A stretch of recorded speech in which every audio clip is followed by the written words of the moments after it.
Hey, good morning, good afternoon, or good evening, no matter what time it is. Hope that you, my friends, are having an amazing day. Today we're going to be talking about iBuyers and what they're doing to disrupt the local market. And what I mean by this is that you guys are out there seeing that Zillow, OfferPad, Opendoor are seemingly overpaying for properties. And what I mean by that is you're seeing them pay ridiculous amount of money for property, and you're thinking to yourself, that's not really a good business move. That's more than I can get in the actual market. And so understand that that's probably not the case.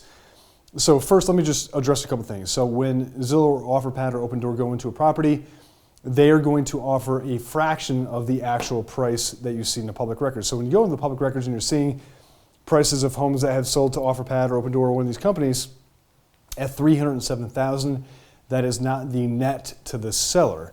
So they're going to charge things like convenience fees, or they might call them service fees, and then they're going to do things like subtract out money for inspection items. That could be a new roof or landscaping or just the general state of the property or market conditions or whatever the situation is.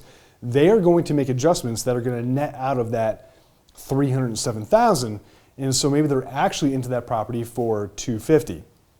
Now what you've seen in the past, which is changing, is that they'll list that same property, they'll buy it for $307,000, they'll list it for $310,000, and then they'll pay you a commission, right? And so you're seeing like a very small spread there, and you're like, how the heck are they doing that? And that's exactly what they're doing. So they're netting out service fees and convenience fees and inspection items and all the other good stuff. So let's just use a different example here. So let's say that one of these companies, doesn't matter which one it is, has purchased a lot of homes in a surrounding neighborhood, like maybe call it like a 1 mile radius, so they can use them as comps.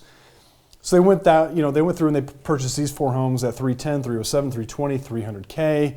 Let's just call them a generic, 3-bed, 2-bath, 1,500 square feet, so we can keep them all kind of in the same category here. And then, they purchased these other 2 homes here that are they're reselling now. They're actually active on the market. One at $399,000, one at $390,000. Now they do the typical thing, they come in there and rehab it lightly. They might put, paint or carpet or, update the cabinets or something like that to get the market value where it is. And, so they're making a pretty decent spread here. Now, the problem that we have had, in the past 6 or 8 or 10 months, especially locally here in Phoenix, is a massive appreciation of home values. And so you're seeing a lot of buyers go in there and say, hey, what I'm going to do is just waive the appraisal or do an appraisal gap or whatever it is to make sure that they can get that property, because a lot of the homes are appreciating so fast that the appraisers don't have current data that is fresh enough to compensate for the rapidly appreciating homes. So here's what they do, and realize how smart these iBuyers are. These are fantastically intelligent people that are operating inside these companies. They don't do things for no reason, right? And so it looks like they're paying all this money for these properties. Here's what's going on. They go into the market and they find some homes, some sellers that are interested in selling their home, at a convenience, it's just a matter of convenience for them. And they offer this guy $450K, for example, right? And the guy's like, dang, $450K, yeah, I'm gonna take that. And understanding they're still gonna net out, minus inspection items and, service fees or convenience fees or whatever. So maybe they're into that property for $400,000. But here's what happened, is now you've got justification for these other comps. They've set their own comp because they're paying cash.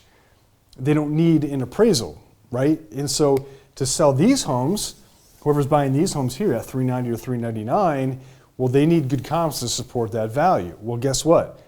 They've made their own comps, and it works. It absolutely 100% works. And so you have a rising tide in a very small area. If they concentrate their wealth in a small area, their buying power in a small area, they can literally change the entire landscape of neighborhoods, plural. And so they're doing this at scale. Now, let me give you an idea of how big this scale is. I've got some statistics for you here in the Phoenix metro area. Now, this is the last 12 months. So really it would be September 2020 to August 31st, 2021. This is September 17th that I'm recording this. So last month's 12 months, Opendoor, $769 million in sales. Now keep in mind that that is just listings. That doesn't include buyer representation. They're listing their own listings. OfferPad, $439 million. So if you add those up, what's my math here? 1.2 billion in sales just in the last month, or 12 months, I'm sorry, just in the Phoenix metro area. And so if you're taking big margins, so maybe they're making 20, 30, 40%. Let's just call it 30% on average. 30% of 1.2 billion is a lot of money, 360 million if my math is correct.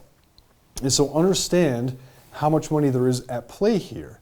And so they're not dumb. You know, they're going to make their own comps, and they've got enough horsepower, financial horsepower, because they got public money to go through and buy massive quantities of homes, set their own comps, and then, you know, make huge profit margins. So that's what they do, and they're smart. So guys, that is why they do what they do, and it may look silly to you on the outside, but they're very, very savvy. If you have any questions, comments, please do put it in the comments section. And I answer all the comments that are there. Guys, if you can, please take 2 seconds to like and subscribe. That would mean a lot to me. Thank you for tuning in. I genuinely appreciate you, and I hope to see you guys very, very soon. Thanks. Take care. See ya.